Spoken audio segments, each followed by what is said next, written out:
Good afternoon. Welcome to the March 22nd meeting of Hardin County Fiscal Court. I remind you this is a voting meeting. If you have cell phones, please turn them off or put them in vibrate mode. We'll begin with a roll call, if you would, Ms. Donnelly. Judge Barry. Here. Easter. Here. Doug Goodman. Here. Williams. Here. Clem. Here. Wiseman. Here. Thompson. Here. Ronnie Goodman. Here. King. Here. Mr. Doug Goodman will lead us in the invocation. Mr. King in the pledge, if you'll please stand.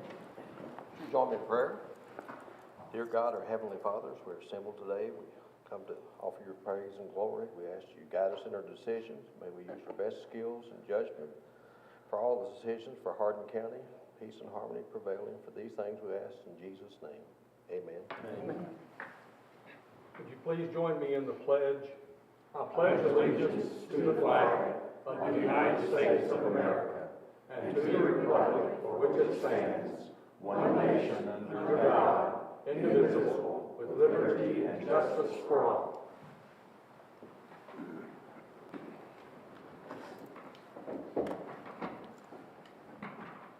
We'll begin this afternoon with informational items. First off today, we have the two water districts to give us their annual reports. We'll start out with Water District Number 1, Mr. Stephen Hogan.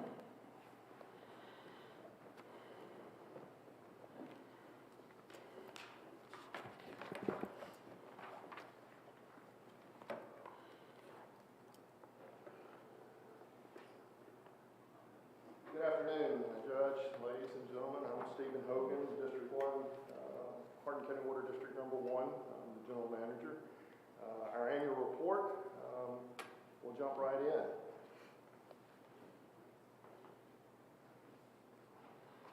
So we'll start with some of the board action items. We've had several folks retire this year. First, Brett Files, after 18 years with the district. Second was Tim Osborne, who had 10 years with our district, but what that doesn't say is that he actually served almost 20 years with Meade County Water District. So he had more than 30 years with the water service. So the board passed another resolution for Linda Thompson. She was 31 years, and I think she was responsible for billing and providing bills for almost 3 million water bills in her 31 years of service. So she saw some definite changes with the district. We passed another resolution for Pat Flanagan, our HR specialist. He is retired, as he says. He's enjoying life in the rocker on the front porch, taking care of Mrs. Flanagan. So things are going well for him. So another item that we're working on is our USRDA loan. This comes with some good news, bad news. So the loan is for, well, let's back up. We passed a resolution 1780-27 that allowed us to make application for federal monies from the U.S. Rural Development, USRDA administration. So the amount is $995,000. It's intended to do improvements for the Pearl Spring water treatment plant. We'll upgrade the Gray Lane well, the Pearl Spring raw water influence station, as well as a booster station out near the Brizendine tank area. We're having troubles in the actually outlying county area. When we raise the pressure to build the tank, we're blowing up our lines. It's a reoccurring problem, so we hope to resolve that issue. Again, as I mentioned, it's a $995,000 loan, 40 years at 2.25%, but it also comes at a cost. We have to adjust the water rates. We've spoken with this with our joint board meeting back end of last year. Judge and District 2 have a combined board meeting, and we've discussed this. As you see there, that's a chart of our rates and revenues. You'll see in 2019 it hit the bottom. Part of that is our obligations to the state for the county retirement system, and then you see some of the rebound effect, but it's not getting any better. And I want you to keep in mind this analysis was done in 2019. This doesn't contemplate the issues we had through 2020 and COVID, or 20 and 21, or even 2022, where now we're seeing the inflationary amounts hit. This is one of those ugly telling charts. This is the margin on the revenue that we received. Our bonding documents indicate we need to maintain at least a 10% margin. As you can see in a chart, and the dips are a cause of the what's called op-ed. That's other pension expenses that keep coming up from the state. So every time we book those, we dip below and dip below and dip below. The good news is, on the far end of the chart, the yellow, we predict us to start rising once we get our rate adjustment in place. There's been news about the amount of the rate adjustment, so let's dive into what that entails. The chart you see before you is a rise in the median household income for Hardin County, much less the MSA area of Elizabethtown and Fort Knox. We are victims of our own success. We're doing better. We're doing well. But that gives you an idea of the increase in income around the area. The next chart will be a little detailed, but we've gone through and calculated what each and every customer might see as an increase. On the whole, I'll cut to the chase. The average customer will see 30 cents a day, about $9. That's on average. Now, if you use more water, you'll see more of a cost. If you use less, you won't pay as much. So our customer base is typically around 3,000 to 4,000 gallons per month. And if you'll look in the area there, in the orange area to the right, you'll see that the base bill will end up being $8.38, and then the increase per thousand for a customer that uses 4,000 gallons will be about $9 a month. So $9 a month is what we're talking about. The lower right, the curve there is our customer distribution line, and you see as the peak there is right in the 3,000 to 4,000 gallon range. As a comparison to other utilities, we compare Hardinsburg, Meade County, Kentucky American, which is Lexington, Litchfield Utilities, City of West Point, City of Vine Grove, Hardin Water District 2, City of Muldrow, City of Brandenburg, and Louisville Water Company. The yellow line will indicate what our new rate is proposed. That puts us right in line with over half of the local area utility providers. Additionally, we looked at the district rates versus Kentucky Rural Water Association and the Cannon & Cannon Incorporated rate study.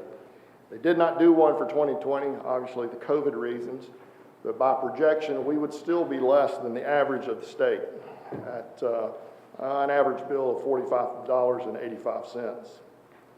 So what has been published is that the rate is 41.2%, and that is an accurate number. We've not had a rate increase since 2017, so you can average that out to be about 8% per year. Again, this is directive from USRDA. The loan and the charts were analyzed by folks up in Washington, D.C. for the agency. And based on median household income, they're indicating that your water bill should be approximately 1% of that median household income. That's how they set the rate. It also gives us debt service coverage, as well as covers the expenses for the new work. Hopefully that's all the bad news I've got. So we've updated several other personnel policies by the board as well. So looking at our capital improvements, in 2021, it was kind of a challenge, again, coming out of COVID, so we only completed about $500,000 worth of work at Fort Knox. Those were 3 projects. We completed the water tanks, which we've reported previously. They are actually in operation now. Total in progress now for 2022 is, for the county water, is $1.9 million. This is before any kind of projects for Senate Bill 36 or any other ARPA projects. That's what we have in design now. For the Radcliffe wastewater, we're projecting about $2 3/4 million. We're looking at a facility at the Radcliffe wastewater plant to help our dewatering. That helps us with the landfill that we haul the sludge to. So it's hopefully helpful all the way around. In capital design, we have $417,000. Fort Knox stormwater is a $287,000. Fort Knox in capital design, Fort Knox water, these are water lines, is $198,000. And the big one, which is still under construction, it is actually in operation, I'd call it 90%, is the Muldrow water treatment plant. We've renovated the 1938 plant and brought it up to 2022 standards. And that comes with a cost of $15,778,000. Looking at our standards of excellence, this year the Clean Water Professionals of Kentucky, Tennessee gave us awarded us the Operational Excellence Award for Radcliffe Wastewater Plant. As well, the treatment facility for the collection system for overflow abatement. That's in the city of Radcliffe for overflows whenever it rains. That's come a long way. They also awarded Fort Knox Wastewater Treatment Plant the Operational Award of Excellence. And this year we were one of the top 10 finalists for the Wooden Bucket Award for Kentucky Rural Water Association. That was this past year. We still maintain our Moody's rating of AA3. Let's move on to budget. Review of our budget. As you see there, the numbers as they fall out. Grand total, the consolidated budget for all 5 utilities is $18,198,000. And here you can see how that budget breaks down as far as actually operational totals. The largest being between wages and benefits at 39%, and the second being depreciation on assets that we carry. For operational revenues, you'll see that the metered water accounts for 36% of all revenues, and then metered sewer is again 21%, with our Fort Knox water contract being the next. And with that, I'll open it up to any questions. Anyone have any comments? How many new connections in 2021? 2021, we only had about 22 connections 22? in our district. The majority of them were in a subdivision within Radcliffe. Any projections on what Nucor is going to do to the That's district? a good question. I think we're all scratching our head what Nucor and Ford and the development that is yet to come. It's been my experience in other locales that it will come. If you build it, it will come, and probably faster than we all want to. But I don't know the answer to that, but we're working on it. We're working on it. What is the average bill per residential customer per month? Per customer per month. Let's go back to our chart here. You may have said, and I just missed it. It's, let's see, I'll go back and look real quick. Was that $33 number that I saw on the chart? That's one of them, yes, sir. And we're looking at 45, going from 33 to 45.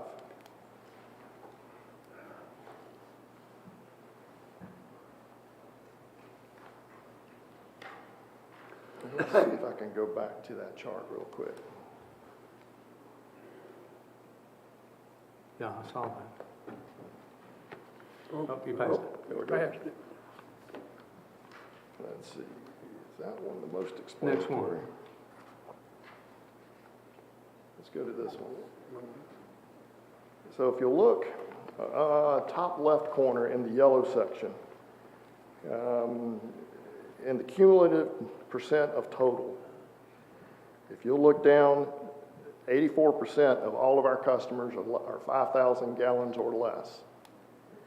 And you can scan across to the left and you see the number of customers. So for 5,000, we have 981 customers. For 4,000, we have 1,474 customers. And so that gives you an idea of the breakdown for that. But we're projecting right at $45 for the average customer, more or less, depending on how you use it. Now, Vine Grove, does Vine Grove buy water from you guys? Correct. They buy wholesale water. Okay. So that will flow downstream also? Yes, it will. What is the average number of gallon? Did you say 4,000 gallon per customer is typical? What the state and federal, well, AWWA standards go by 5,000 gallons, but we find in our customer base, the average is right around 4,000.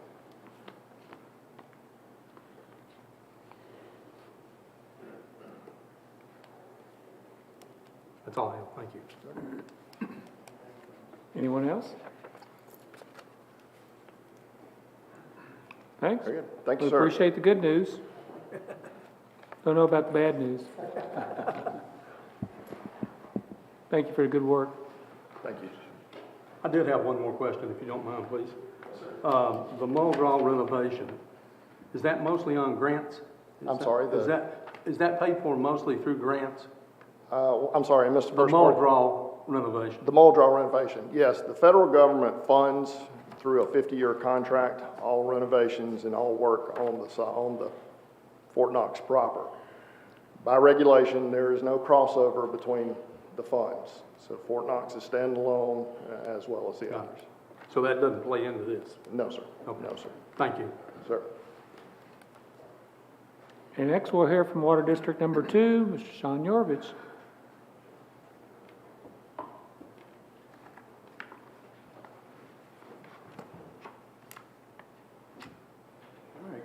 Good afternoon, Judge Barry, members of the court.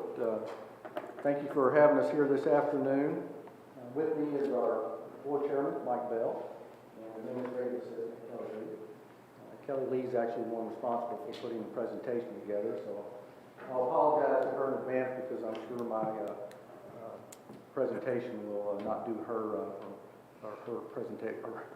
presentation justice. But, we'll go ahead and get started. I thought you were going to try to blame her ahead of time. For your mistakes. That's why I should. So we'll start talking about our financial position, capital spending for the past year. Get the right button here. Starting with 2021 operational revenue, our actual versus our budget. So you can see by the graph there, our budget revenue number was $14.9 million for last year, and we actually brought in about $14.7 million last year, so a little less than what we had budgeted for. So it's about $150,000 difference. And you can see that residential and industrial sales were a big part of that fell short, but we made up for most of that was made up in wholesale sales. So our expenses for last year, actual versus budget, we had budgeted about $13.9 million for expenses, and we came in a little below that, 13.8. So that we end up with a net operating income for last year of just under $1 million. So our operational budget for 2022, we have a budget of just a little over $15 million for revenue, and our expense budget is just a little over $14 million, 14.4.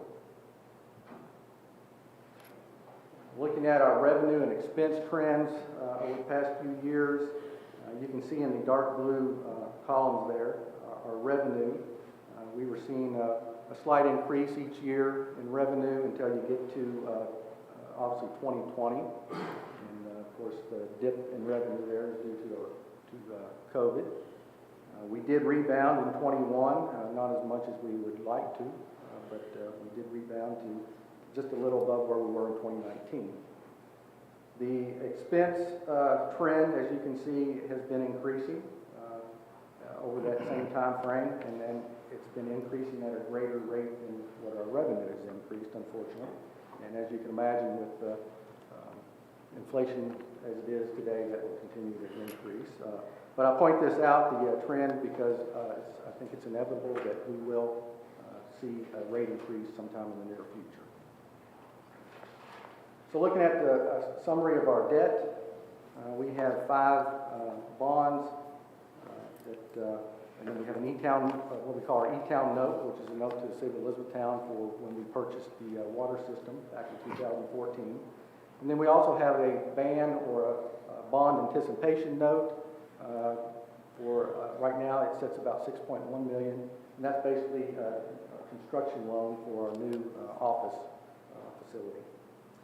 We were able to, we did have a 2010A bond that was callable this past year, so we were able to refund that, transfer that to our 2022A bond. By doing so and taking advantage of the lower rates this past year, we were able to save just under $1.4 million by refunding that bond. So looking at our capital spending for last year, we spent about $7.8 million in capital for capital projects last year. Our 1951 West Park Road, I'll talk a little more detail about that one here shortly, but City Springs Raw Water Upgrade Project, total cost on that project was about $1.8 million, but we had actually started that project in 2020, finished it last year, so we had about $970,000 expenses on that project. Miracle Mile water main replacement, we've talked about this for a few years, and we actually bought materials for this project at the end of last year, and we'll start construction within the next couple of weeks. Then we had some valve upgrades at our White Mills treatment facility, and then some miscellaneous water main replacement and system upgrades. So capital spending for 2022, right now, the board has approved about $8.8 million in spending for this year.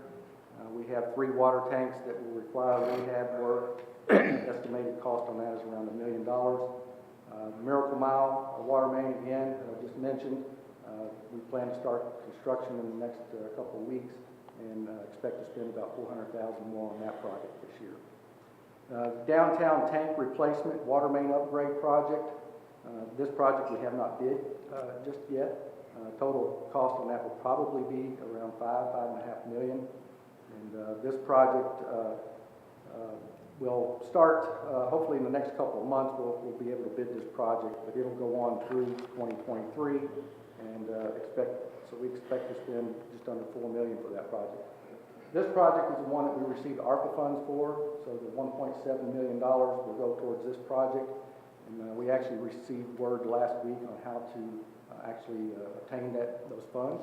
So again, hopefully this project will start in the next couple of months. And then we put in $500,000 for a fixed base meter reading network that we had hoped to get started this year. However, with supply issues, I'm not sure that will actually take place. We put in $250,000 for a sludge disposal process at our City Springs treatment plant. And then the last 2 projects on here are White Mills intake replacement, Eastview tank replacement. Those projects we hope to start towards the end of the year, and don't have a full number on those projects yet, but probably expect to spend about $500,000 in the end of 2022 on those. So one project that was very exciting for us this past year was our 1951 West Park Road project, otherwise known as our new customer service and operations facility. The background photo here is an aerial photo just recently taken. And do a quick project timeline. Basically, we bought property in 2016 for this project. In June of 20, we actually subdivided the property, sold off the front 10 acres to Dan Powers Motorsports, and so they were using the, actually remodeled the old Remington building, and they're working out of there now. In October of 20, we obtained approval from the Public Service Commission to begin construction, which we immediately did. Then we sold our existing, old facility, our 360 Ring Road facility to Kentucky Utilities back in June of 21, and they will actually take possession of that facility this week. And then in February of this year, we moved into, or actually started working out of our new customer service facility. The construction budget for the project was $8 million, and we still have a few pay apps out that we have to finalize, but all indication there is that this project will actually come in under budget. The contract completion date was set for February 21st of this year, and Jenkins and Essex actually handed the building over to us in January, so we were able to start moving warehouse items in. So we actually started working out of that business, serving the public February 22nd of this year. So project again came in under budget and ahead of schedule, which is highly unusual in today's time, so we're proud of that. Some of the new features of our building includes a 2-lane drive-up, so we're able to serve 2 customers at one time in the drive-up. The lobby has 3 payment windows, 4 new account windows, and a payment kiosk. So an increase from our previous facility. We have a training facility or training room in this new building now that we didn't have before. It's able to house all of our staff at one time. And then our shop area is large enough now to handle all the equipment that we have. So we're getting settled in, very happy to be in the new building. We are actually planning a grand opening for May 24th, so we will be sending out notices, and I hope to see all of you there. We'd love to give you all a tour and share our new facility with you. So Ford Blue Oval and SK, otherwise known as the Boss. Has anyone heard about this project? Yeah. Of course, we are the water providers for that industrial park. We also own and operate the sewer collection system for the park. So we've had some recent meetings with Ford. We met with them for the first time in November after they made their announcement, so we could try to determine what their demands would be. So speaking with Ford, they made us aware that the sewer discharge would be under 1 million, just a little under 1 million gallons per day. And, we do have the infrastructure, the sewer infrastructure in place to handle that. We've reported on that in years past. That was installed through a $16 million BRAC grant. The only thing that we do not have are the pumps to pump that out, but that's because they were not included in the original design because we weren't sure what the demands would be specific to that site. Now that we know, we can go ahead and design for size appropriate pumps and put those in. As far as the domestic water demands, they have a couple of phases, or actually 3 phases that they told us about. First phase would require about 1.4 million gallons of water per day. Phase 2, once completed, would use a total of 2.8 million gallons per day. And then they told us about a phase 3, which is not part of this original project. They've mentioned a potential of a 3rd building on site. If that takes place, total daily demand would be around 4.2 million gallons of water. So the question is, do we have the water to handle Ford's needs? And I have 3 simple graphs that explain our current capacity and future demand. So the first graph has the red line that is our current system capacity, shows our current capacity of 14.4 million gallons per day. That includes 8.1 million gallons from our White Mills facility, 3.3 million gallons from our City Springs facility, and then 3 million gallons from our Louisville water connection. The dark blue line is our projected peak demand. So when we talk about projections or design, we always look at our peak demands. This blue line represents what we would expect to have in future demands through the year 2040 if Ford was not to locate in Glendale. So this is what we would expect without Ford in the mix. So you can see by this graph, we would, without Ford, we would have enough capacity to handle our demands through the year 2040. So the next graph with the blue line has the Ford demands added, and you can see about phase 2 of their project, the peak demands would exceed our current system capacity. So go a step further, and the next chart has a gray line which includes not only the Ford demands, but also includes demand that we may expect from growth, whether it's residential or commercial, that would occur from this, from the Ford plant. When you start looking at that, you can see quickly that we begin to exceed our system capacity, and by the year 2040, we have about an 8.6 million gallon per day deficit. But we planned for this. Our board has been very progressive over the years. We've done multiple studies to determine where the future water from Hardin County will come from. And the decision was made several years ago to get that water from Louisville Water Company. So that's why we have a connection now with Louisville Water. It was constructed and designed to expand, and that is our intent, is to expand that connection. So we have identified some short-term and long-term needs to meet the demands of the Ford project and the growth that will be spurred by it.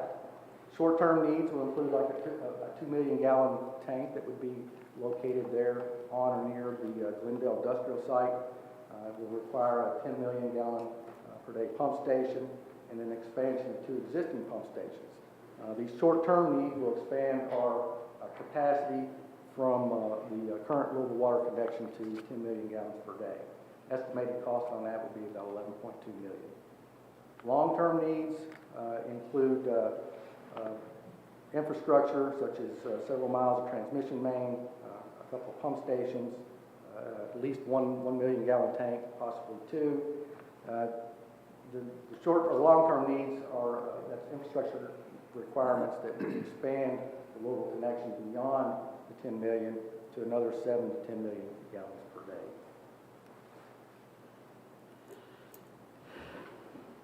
All right, next topic, ongoing challenges. Just like any industry or any businesses these days, we all have our challenges: supply chain, employee retention, recruitment, as well as aging infrastructure, which is typical of most utilities. When you talk about aging infrastructure, we have nearly 1,000 miles of water main throughout our system, over 3,200 fire hydrants, over 10,000 valves, 14 water tanks, and 43 pumps. And unlike fine wine, these assets don't get better with age. They require full-time maintenance, repair, replacement. But we have plans in place for this. For instance, our 10,000 valves, again, those are things that you don't see, they're underground. Most people don't realize they're there, but they do require maintenance. So we have staff that exercise those valves on an annual basis. Same with our hydrants. We also have software in place that help us identify aging infrastructure, for instance, sections of water main that may need replacement. And we have plans in place and we budget for replacement as needed. So the supply chain issues, as I'm sure everybody has seen or heard of issues with obtaining materials nowadays. And we recently opened up our chemical bids. And, the chemical bids, we've seen an overall 45% increase in our chemicals for this coming year, which is significant. That's equivalent to about $200,000 for 2022 increase. Material cost increases, these are for items such as meters, pipes, repair fittings, and things of that nature. We've seen increases anywhere from 10 to over 400% on some items. We're seeing significant delays in deliveries. and significant lead time. So we've had to alter the way we order, we've had to alter the way we maintain our inventory, and, but we're doing, we feel we're doing what we need to maintain and keep the inventory necessary to keep the system running. Employee retention, recruitment, right now we have 82 budgeted positions, and we are currently fully staffed. But that's not to say we haven't lost our share of employees over the past few years. We've had several that have retired. We've had several that have, I don't want to say several, we've had a few that have left to start a new family or moved out of state. We have one individual right now who has been called up in reserve, so he's gone for a year. We've had a 26-year employee who unexpectedly passed away this past year. And then most recently, we have a treatment operator who was accepted into medical school, and he'll be leaving in the next couple of months. So some of the things that we're doing and have been doing over the years to recruit, bring good employees in, starts with our elementary education. Kelly attends many schools throughout the year, and part of her presentation is to show the students how important our job is, how important it is what we do, and she sells them on the water district. And our intent is that once they graduate from high school or college, they want to come back to the community and they want to come work for us. So we don't see the immediate benefits of that, but the purpose is long-term there, and I hope that works out. So we're also working with local high schools on co-op program. We've had co-ops come in, and they've come back and work for us full-time. We actually have a co-op student that will be starting at one of our treatment plants in the next couple of months. We also have an operator training program that we implemented several years ago at our treatment plants, because operators are the most difficult people to replace because they require certification. And to get a certification to run our facilities, it takes a 4-year degree in a certain field, typically a science-related field, and a minimum of 1 year experience working in a plant under a certified operator. Or it takes 5 years of operating in a plant under a certified operator. So you can see that those operators, there's a shortage in the state now. They're not readily available. But this training program has allowed us, we bring trainees in.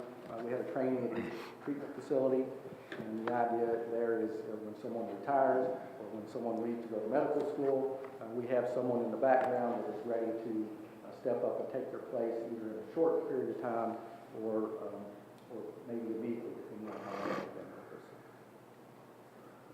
And then we also do cross-training throughout the company, so every one of our plant employees, they can operate either plant, and they can go back and forth as necessary. So some of the highlights over the past year, we received the 2021 Award of Excellence from the Kentucky, Tennessee American Water Works Association for our White Mills treatment facility. That was given to us or presented to us in Chattanooga this past year. So we're very proud of our White Mills treatment staff here. John Cruz, who is our chief operator at White Mills, received the Operator Meritorious Award from Kentucky, Tennessee AWWA in Chattanooga. And then Trevor Mathers, who is a 27-year employee. He is our distribution manager. He received the Operator or Distribution Operator of the Year Award from the Kentucky Wastewater Operators Association. We're proud of Trevor and his dedication to the Water District. And then also in Chattanooga at the Kentucky Tennessee AWWA Conference, we received the Best Tasting Water Award this past year, so we're proud of that, and we will be representing Kentucky and Tennessee in San Antonio this June. So we expect to bring back the national title in June. So we're proud about that. This next photo or slide is photos from our in-service day. Twice a year we close the office down on President's Day and another holiday in the fall. Pictures are from last fall when we were closed and did in-service day. And that was a day where each department did a presentation for the rest of the company. So all of our employees made it through the treatment plants where they learned details about the process. All of them learned about valves and hydrants and meters and how they work. And our finance department, along with our customer service department, put together games for all employees to play to help all of them learn about the whole company as a whole. And it was a great day. It was a great day for employees to be together, work together, and to learn about the everything in the district. So each of them kind of have a great understanding of what the others have to deal with. So that was a very fun day and very productive day. So as much as we love our employees, we also love our community as well. The water districts, we feel are a very important part of this community. And with that said, we love to be involved with the community as much as we can when available or when possible. So we have participated in community events over the past year. For instance, we were at the welcome back ceremonies at some of the schools this year. We had Brian and Tricia from Quixie Morning Show come and do a tour of our treatment plant, and they did a segment on their morning show about water treatment. We've done the Christmas in the Park, participated in Good Neighbor Day at the Chamber. We've given tours to students from ECTC. We've attended career days at some of the elementary schools. I think the photo on here is from Creekside.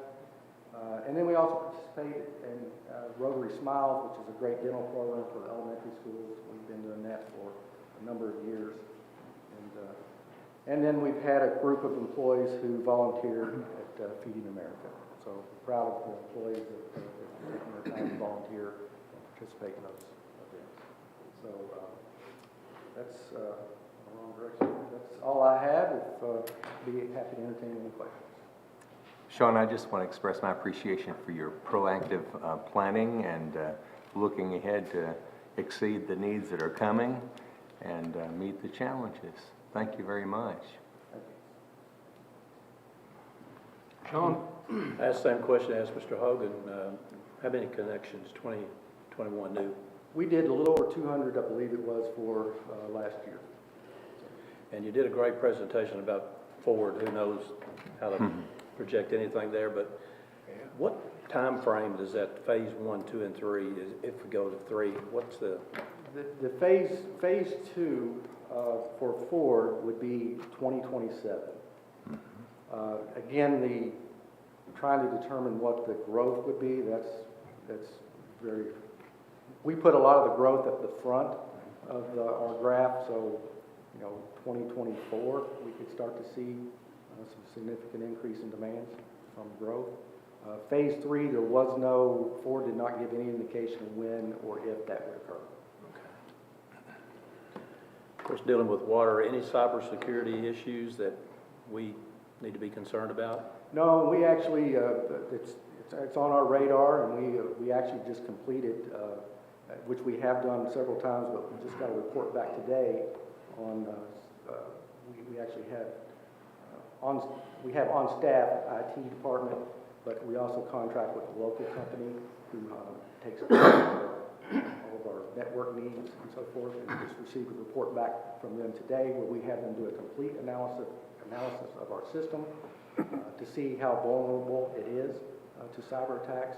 And based on the report, there obviously were some things that came back, but they've taken care of those, and so we feel very confident in our ability to fight cyber attacks. Thank you. Shaun, did I understand you to say that last year we used 3 million gallons from the Louisville connection? Our current capacity is 3 million. The capacity is, how much did we use? Do you know that? How much can we? No, did we? Did we use?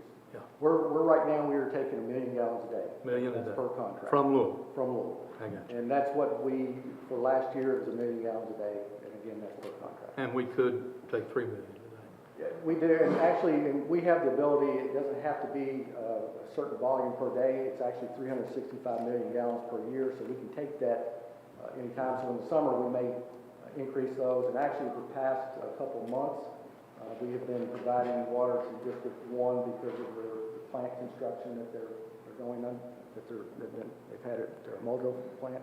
So we have been taking, in some cases, a little over 2 million a day. Yeah. Did you say What White about Mills? with the expansions as a result of Ford? Is Louisville prepared, is Louisville prepared to increase that? They are, yes. In fact, the contract that we have with them now requires them to work with us to expand that existing capacity or existing facility up to 10 million gallons per day. And we've been working with Louisville. We have a great working relationship with Louisville, and we've been working with them before Ford announcement, looking at how to expand and expand that sort. Sounds good. You all do a great job. Yeah. I was just going to ask, White Mills, was that 8 million? 8.1 million. That's amazing. Appreciate you and Steve and all you guys are doing. That's good work. Thank you. Anyone else? On the Employee Appreciation Day, did the other side of that get to happen where the operators worked in finance and payroll? Well, yeah, that was interesting. Yes, I mean, they actually, as I mentioned, the finance department actually put together a game, a Monopoly game, to help teach them how finances work. So yes, they all sat down and they had a great time. Also in that photo, I didn't point out, but the front office staff and treatment operators were actually able to get in the backhoes, and we had a little backhoe rodeo, supervised, of course, and so they had a great time. They all did. So it was Great. We appreciate the good work. Thanks. Thank you all. Good report. Yes. All right, and then the next presentation we have is from Vincent Thompson with the Hardin County Conservation District.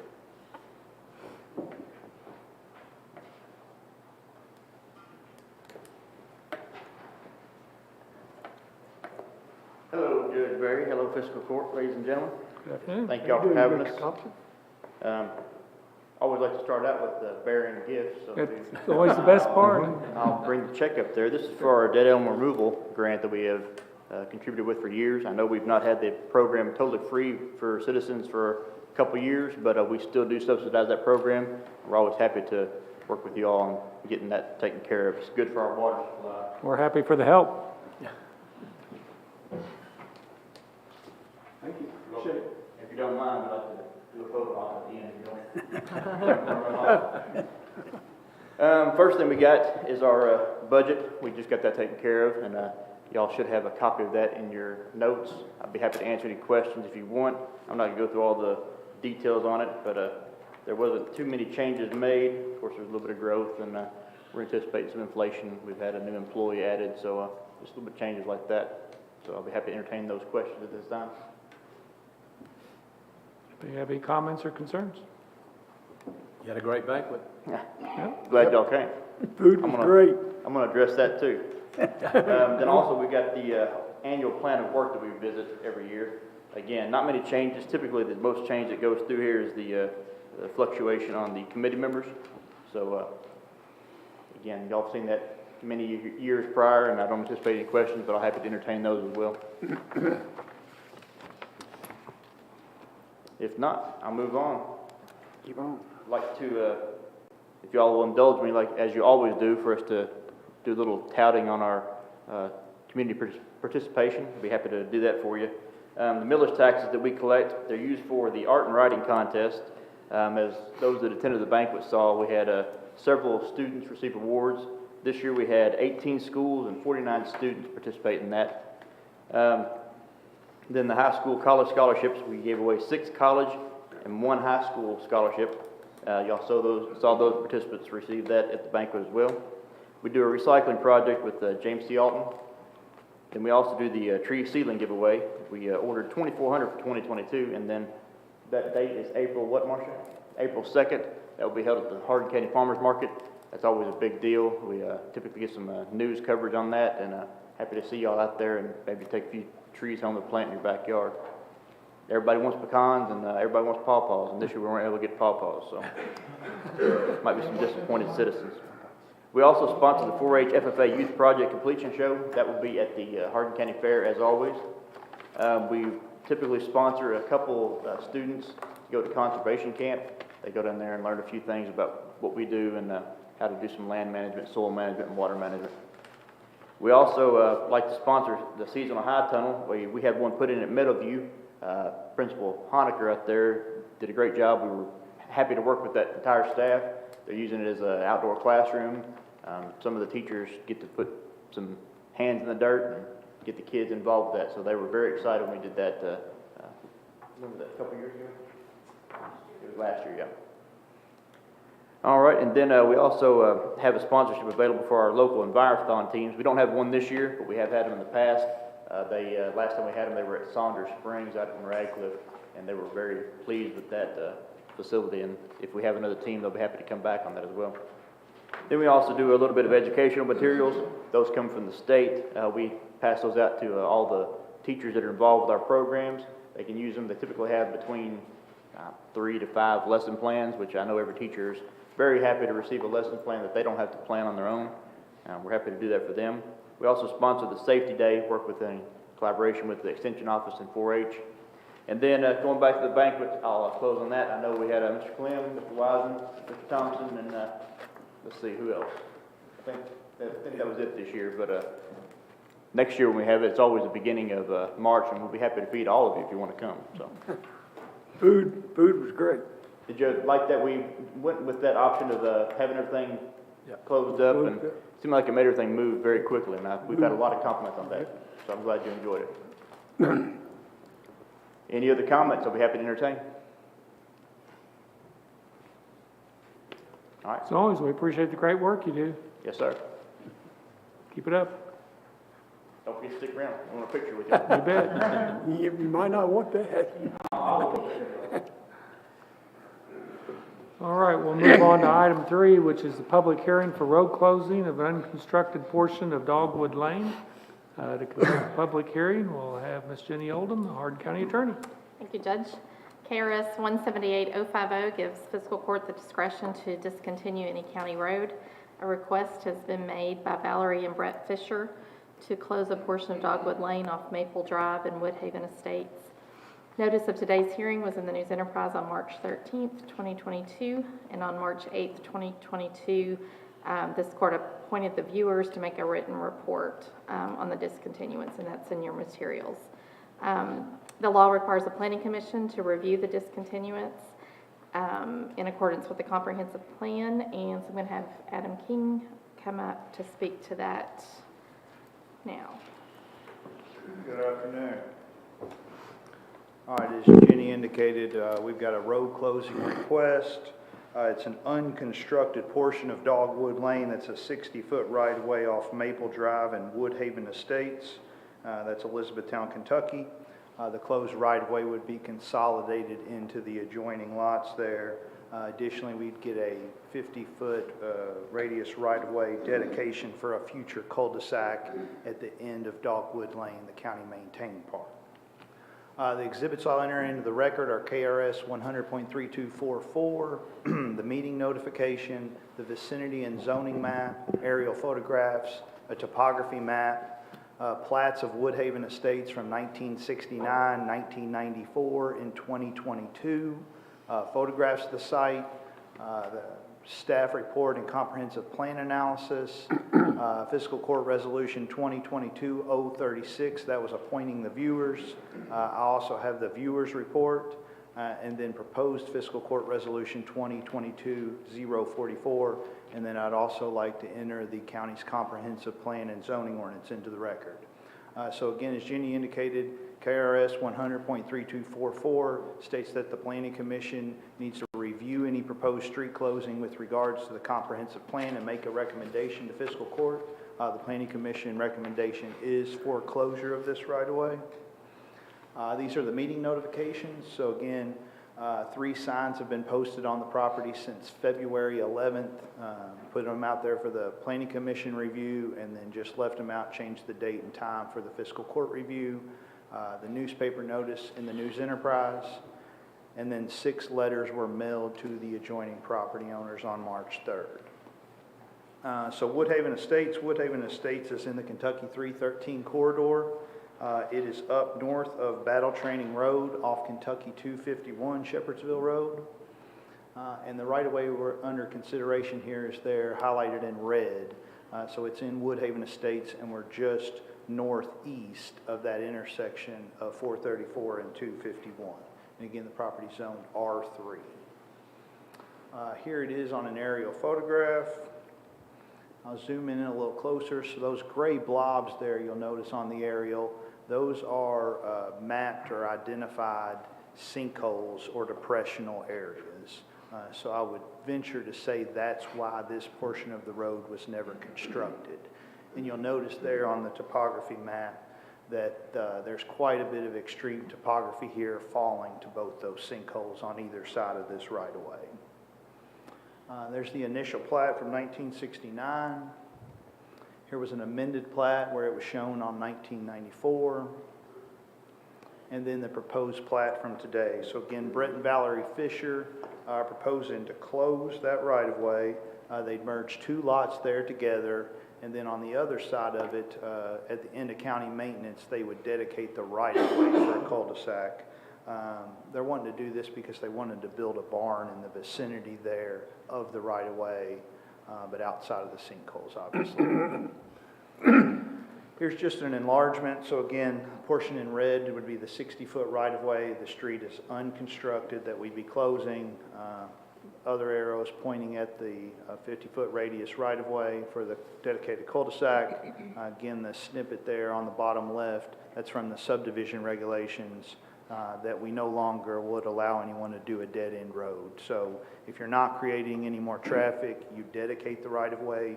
If you are creating more traffic, you build the cul-de-sac. Photo here from Maple Drive at the intersection with the right-of-way. So you'll notice it's heavily forested, and you can kind of see just over the ditch there, it starts to fall off. Here I'm looking both directions on Maple Drive. Maple Drive's a 60-foot right-of-way, 22-foot of pavement width. It is a residential subdivision street. And then here I'm at the back side at the end of Dogwood Lane. So again, you can just tell how wooded the property is, and you can kind of see there some of the elevation. And just another indication there of where this right-of-way is. Difficult to find without the survey markers. There's our staff report. Again, as I indicated, the staff recommendation here to the Planning Commission and also the Fiscal Court would be foreclosure of the right-of-way, citing Goal 10 to improve the transportation system of Hardin County so that it encourages the smooth flow of traffic throughout the county, and then Objective 10 to evaluate and close streets or streets of record which are not being used or have not been constructed or are unnecessary. This is the resolution from the Planning Commission for the favorable recommendation to Fiscal Court. This was passed on March 1st. This is the resolution from Court appointing the viewers. Here is the viewers report that myself and County Engineer Charlie Allen and Assistant Road Supervisor Michael Steck have signed, saying there would be no issues to the traveling public by closing this road. And then Fiscal Court Resolution 2022-044 for your all's consideration closing. That's all I've got. Happy to answer any questions if you got any. Any questions? Did you have any contacts from adjacent homeowners? We actually did have some contacts. Folks didn't even know that right-of-way existed. So I put road closing signs in the neighborhood, and suddenly everybody thinks we're closing Maple Drive. So we did get 3 or 4 phone calls, Mr. King. But no objections to no closing what they objections. didn't know about? Once I explained it, they were like, they were going to build a road there? There's a big sinkhole back there. So, Gotcha. Thank you. Any other questions? Okay, thank you. Anyone here to speak on that matter? Okay. Seeing none, we'll close the hearing. Thank you. Thank you. We'll move on to item 4, which is Department and Elected Office Reports. First up today, we have EMS, Mr. Mark Peterson. Tough acts to follow today. You do it. Good afternoon. It's all right to be shorter. Yes, I'm much shorter for that. I am much shorter for that. So I'm here to present the February 2022 report to you all.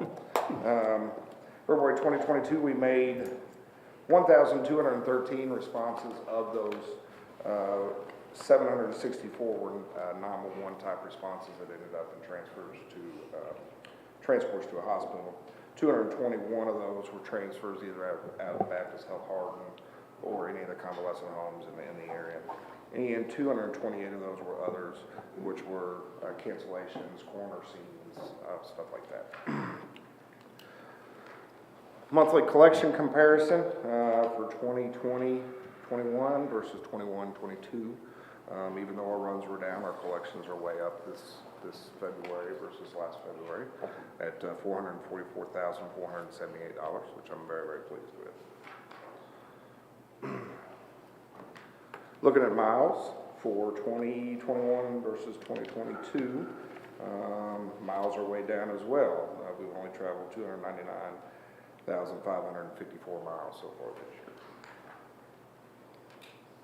And then a breakdown of billable versus non-billable runs for fiscal year 2020 versus fiscal year 21-22. Right now we're at 11,778 total runs. Of those, 8,884 are billable runs, and 2,934 of those runs are non-billable. Again, miles, 299,554. Total runs, 11,778. Non-billable runs, 2,934. Billable runs, 8,844. We have collected $3.8 million with the total expenditures of about 4.2. That leaves our net at $346,000. Any questions? It appears from the general trend of collections going up over the last several months that those changes that were implemented have been very beneficial. Yes, sir. They've been a huge asset. Yeah. Having somebody to monitor that daily has been wonderful. Anything else? Anyone? Thank you all very much. Thank you, appreciate it. Next, we'll hear from E911, Mr. Mike Leo.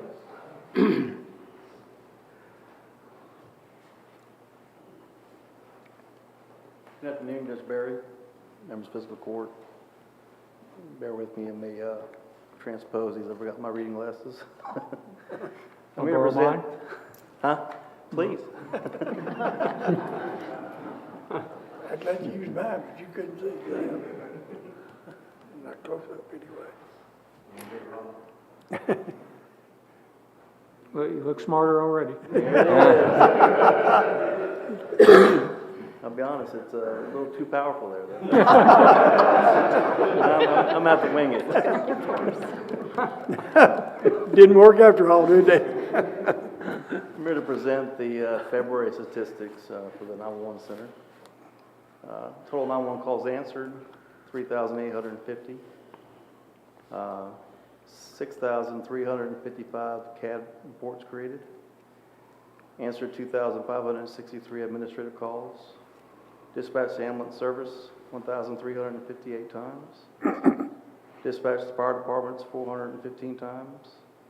And handled 855 attempt to serve, prisoner transport, and traffic stop type calls. Just a breakdown of calls of service by agency. Showing EMS at 61.5%. The Sheriff's Office at 16.4%. And you can see the remainder of the agencies that we provide dispatch services to there in the graph. Fire runs broken down by fire departments. So in E-Town, city fire, 34%. Got to double check the numbers, I'll look it up here and see. Radcliffe at 17.3%. And then you can see the remaining fire departments that we dispatch for, their percentages there. Law calls transferred to the secondary sites here in this county. Total calls transferred 992.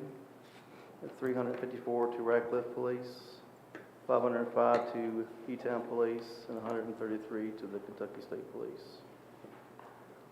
Short and sweet, and that's all I have. Any questions? Any questions for Mike? All right, thanks, we appreciate it. Bring these back. I might need them.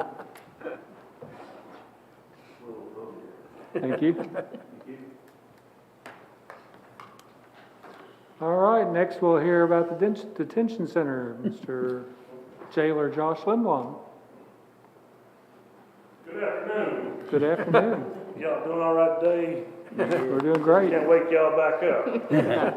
Save the best till last. All right, so far, of course, you know, February's been a busy month. If you look at it, with our intakes and our releases, it's been pretty busy. Lodging income's up from the last time for, you know, $434,212.43. So that's always a plus. And if you look at our billing numbers and stuff, state versus county prisoners is always a plus when the state is outnumbers the county. If you look at the charges, they're not listening, Fred. You know, operating under the influence, 53. Assault fourth degree is up, 30. Possession of marijuana, 27. Violation of Kentucky EPO or DVO is 6. Non-payment of fines is 31. Theft by deception code checks, just 2. Shoplifting is 6. And of course, with our felony charges, they're going up a little bit here and there. So burglary first, second, and third is 5. Robbery first or second, 1. Assault first, second, and third, 7. Possession of a controlled substance, 44. Flagrant non-support, 5. And trafficking illegal substances, 21. If you look at our total inmate hours worked, the guys love to get out and take care of some business. If you notice, your roads are cleaner than they have been. If you notice, EG's off-ramps he called about are taken care of with about 6 trailer loads of trash off of there. So even though generally that's something the state does, but we went ahead and took care of it because it was bad. The work crews actually went out and worked and cut firewood and give away over 350 ricks of wood this year to families that needed across the county. So that was pretty good. A lot of people take care of it. So a lot of people were pretty happy with that. So. Yep. Of course, you know, medical is always a big expense for the jail, as you will listen to later on for my budget proposal. So we'll talk about that here in a little bit. But outside appointments 42, emergency room visits 5. Nurse calls inside the jail 1,260. Medical rest put in was 172. Hospital admissions was 1. Inmates on medication currently is 326. If you look at the inmate road cleanup trash program, of course there was only 2,007 bags of trash picked up in the month of February, but also we were working with the road department and everything to clean up, you know, sidewalks and keep everybody moving good with the ice and snow that come through. So some of the other projects, of course, you know, with the wood cutting and everything else, but they did a good job that month, and I would say that next month will be a whole lot more substantial. So, any questions? I'll try to make that as quick as possible. So, We love to see that. But would it be okay if I address the court on the budget issue? You bet. All right. So, you know, I was talking to somebody earlier, and I was like, you know, I'm just going to talk to them straight. I don't ask for much in the budget, and when I do it, that's because we need it. Throughout this whole time, you know, my budget hasn't grown much at all. But if you look at inflation, and you look at the different raises and everything, employment's gone up a little bit, but I do believe that I have the best staff, and I believe they deserve every penny of it.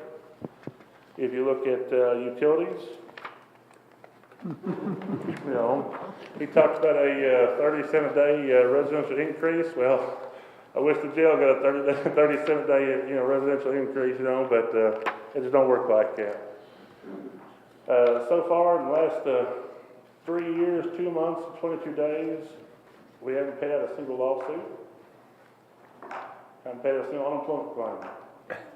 We've spent your money, our money, everybody else here's money to a T. We've been great stewards of public funds. And we made sure that every dime's taken care of in, you know, in the right way.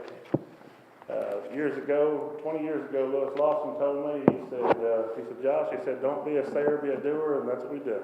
We went through and made sure that everybody's tax dollars were being spent wisely, and I'm sure that, you know, after all the newspaper articles and everything and stuff, everybody sees that, and of course, I know y'all see this every month, so I just ask that you look over the budget, and like I said, I wouldn't ask for anything that we didn't need. So, I appreciate if you have any questions. I'll be more than willing to answer them. Anyone? One more thing, Judge, if you don't mind. In the past 3 years, there hasn't been an increase in medical at all. This first year, we've actually had a 3% increase. And the last time we sat down on the negotiation table, they said it was probably coming, but usually that goes up every year. This is the first increase they've had since we've been in office, so I think that's a big plus. So we're only 3% up. I think that's pretty good.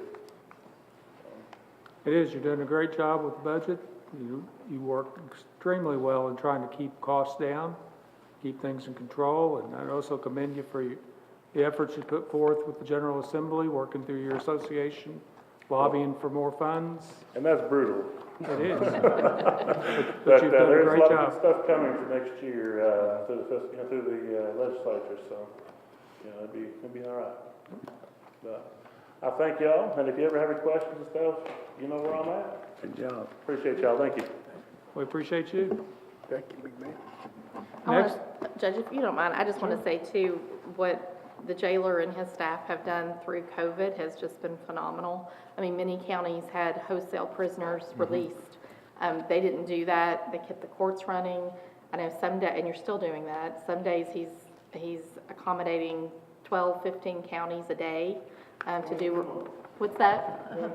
22 a month, to do remote court without complaint. We have county to the north of us that's not done one. And so it's made a huge difference in public safety, so I appreciate that. We'll move on to item 5, it's ordinances, agreements, and resolutions. We have 2 today. The first is resolution number 2022-044. It's approving the road closing of an unconstructed portion of Dogwood Lane. This was the hearing we had earlier. What's the court's pleasure? Motion to approve. Motion by Mr. Thompson, second by Mr. King. Any discussion? Hearing none. Ms. Donnelly? Easter, Yes. Doug Goodman, Yes. Williams, Yes. Clem, Yes. Wiseman, Yes. Thompson, Yes. Ronnie Goodman, Yes. King, Yes. Judge Barry. Yes. And item 5B is resolution 2022-045. It's approving the Hardin County Conservation District's budget for 22/23. That was the presentation that Vincent gave earlier. Motion approved. Second. Motion by Mr. Ronnie Goodman, second by Mr. Wiseman. Any discussion? Hearing none, Ms. Donnelly? Doug Goodman, Yes. Williams, Yes. Clem, Yes. Wiseman, Yes. Thompson, Yes. Ronnie Goodman, Yes. King, Yes. Judge Barry, Yes. Easter. Yes. That brings us to the consent agenda. Are there any concerns that was included in that? Second. Motion by Mr. Clem, I believe, second by Mr. Doug Goodman. Any discussion? Hearing none, Ms. Donnelly? Williams, Yes. Clem, Yes. Wiseman, Yes. Thompson, Yes. Ronnie Goodman, Yes. King, Yes. Judge Barry, Yes. Easter, Yes. Doug Goodman. Yes. We'll start with comments today with Mr. Clem. Just the reminder to not drink and drive and text and drive, and noticing Josh's report about controlled substances, 97. So folks, be alert, and parents, talk to your kids. It's getting more and more serious in every community, and it's coming to us too. So please be mindful of that as well. That's all I have, Judge. Ms. Williams? I have no items. Mr. Doug Goodman? Have no item, Judge. Mr. Easter? I have no items. Mr. King? I have no items, Judge. Mr. Ronnie Goodman? No, sir.